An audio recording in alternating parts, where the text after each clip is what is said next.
President Trump confronts the South African president at the White House. He shuts down an NBC reporter, and he talks about possibly making Freddie Mae and Fannie Mac public. Here's the top 5 reasons Trump is trending today. All right, number 1 reason Trump is trending today, he pulls off a complete gangster move in the White House today as he is meeting a bilateral meeting with the South African president, and he confronts him about what is going on in his country, specifically against the white farmers there that are fleeing South Africa. And in order to prove his point, he brings in a TV and plays a video of exactly what he is talking about and plays it right to this guy's face. Some of the other South African delegates there didn't even want to turn to look at the screen. Their reaction was a little crazy to this thing too. But President Trump plays the video of calling for the death of the white farmers and provides evidence of the white genocide that is going on in South Africa. The South African president looked completely stunned by what he was seeing, that the fact that President Donald Trump actually did this. Now, the South African politician Julius Malema, the leader of the Radical Economic Freedom Fighters Party, responded to President Donald Trump's claims about genocide today by reiterating calls to kill the white farmers. Now, the same mainstream media like CNN is calling this unfounded claims. They keep coming up with these different baseless claims of what's going on in South Africa. This is the same media that told you that Biden was sharp as a tack for years. They told you Biden was mentally perfect. The same media is now telling you there's nothing happening down in South Africa, nothing for you to look at here. And all. Here's an idea. Why don't we take CNN reporters and put them undercover? We'll take white CNN reporters and put them undercover in South Africa as farmers. Let's just prove that there's nothing going on and there's no hatred or violence against the white farmers.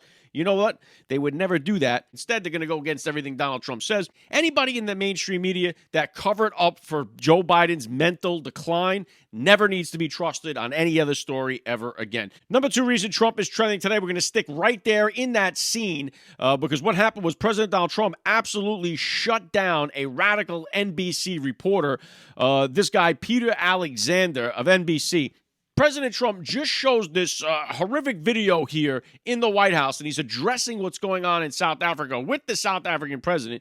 And this idiot from NBC, the first question he asks is about the Qatar jet that was given to President Donald Trump.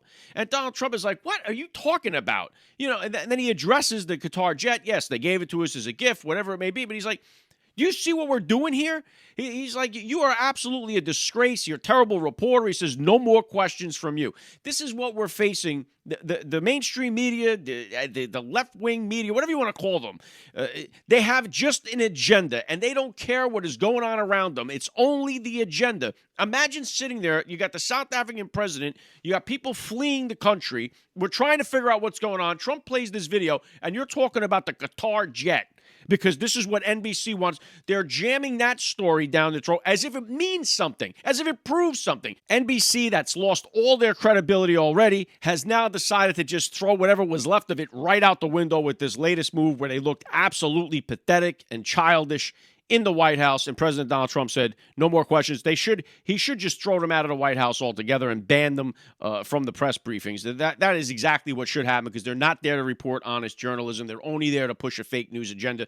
That's made clear that when Biden was in there, NBC also didn't seem to pick up on the fact that Biden lost his marbles. Number 3 reason Trump is trending today, an activist judge claims that Trump violated a court order. So now you have the activist judge that says, of course, we're going to do everything we can to protect the illegal immigrants. And this time it was Judge Brian E. Murphy who says that the deportation of 8 migrants violated a court order. He says that the administration was unquestionably in violation of a court order on deportations to third countries with a flight link to South Sudan, noting that the migrants weren't given a meaningful opportunity to object that the deportation could put them in danger. The acting ICE director, Todd Lyons, called the migrants a true national security threat and offered few details on their final destinations. So this is exactly where we're at right now in the country. The radical judge is worried about what's going to happen to these people who pose a threat to the American citizens. He's worried about where they're going if that poses a threat to them.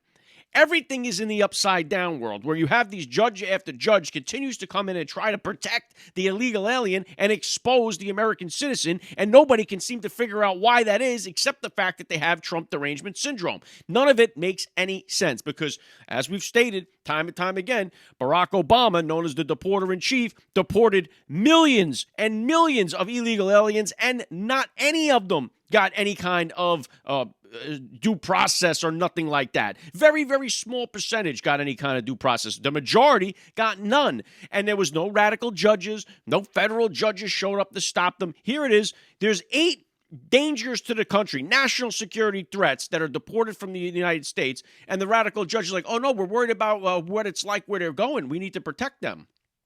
Get them out of here along with the rest of the illegals. Number 4 reason Trump is trending today. Speaker Mike Johnson vows to push ahead on Trump's big, beautiful bill, despite the fact that we are seeing some pushback from inside the Republican Party. I just spoke tonight with Congressman Jim Jordan about this. He seems positive that they'll be able to pull this thing through.